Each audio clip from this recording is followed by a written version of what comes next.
Dear friends, आपके सामने प्रश्नावली 6.5 का क्वेश्चन नंबर 4 है। यहाँ पर देखेंगे लिखा हुआ है प्रश्नावली 6.5 और ये क्वेश्चन नंबर 4 है। क्वेश्चन नंबर 4 कहता है ABC एक समद्विबाहु त्रिभुज है। ABC एक समद्विबाहु त्रिभुज है जिसका कोण C समकोण है। यानी यहाँ पर जो कोण होगा वो C होगा। ये समकोण है यानी 90 डिग्री का कोण बना रहा है और ये समद्विबाहु त्रिभुज है। समद्विबाहु त्रिभुज मतलब ये भुजा जो है इस भुजा के बराबर है। ठीक है, आगे कहना सिद्ध कीजिए कि AB square equal to 2AC square है। इस बात को आपको सिद्ध करना है। तो जब आप यहाँ पर C लिख चुके हैं तो यहाँ पर आप लिख दीजिए A और यहाँ पर लिख दीजिए B। ठीक है, अब आपको क्या करना है, हल डालना है और हल डालने के बाद लिख देना है दिया है। ठीक है, दिया है, क्या दिया है, जो दिया है उस बात को लिखेंगे। दिया है कि जो त्रिभुज ABC है ये समकोण है। त्रिभुज ABC समकोण त्रिभुज है।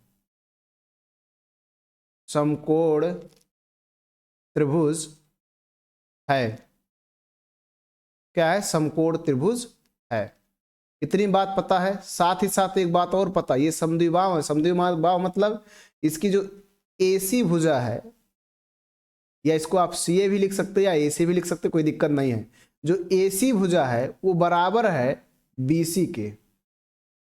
AC भुजा BC के बराबर है तभी समद्विबाहु त्रिभुज होगा, अन्यथा नहीं होगा।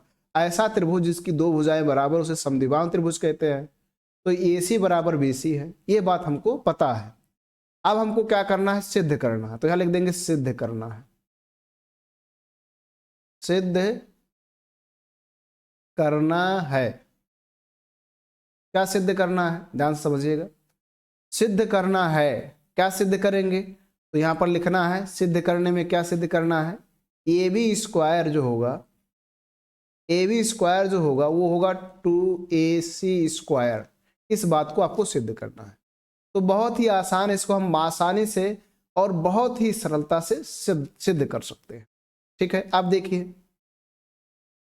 ठीक है, चूंकि ये समकोण त्रिभुज है तो जब समकोण त्रिभुज है तो यहां पर लिखेंगे त्रिभुज ACB में, ACB में जो कोण इसका C है वो समकोण है यानी 90 अंश का है। साथ ही साथ एक बात हमें पता है और AC बराबर BC है। ये समद्विबाहु भी त्रिभुज है। जब समकोण त्रिभुज होगा तो उसमें हम पाइथागोरस प्रमेय लगाएंगे। पाइथागोरस प्रमेय क्या है, समकोण त्रिभुज में कर्ण का जो वर्ग होता है शेष दो भुजाओं के वर्गों के योग के बराबर होता है। ठीक है, तो कर्ण यहां लिखेंगे पाइथागोरस प्रमेय से, पाइथागोरस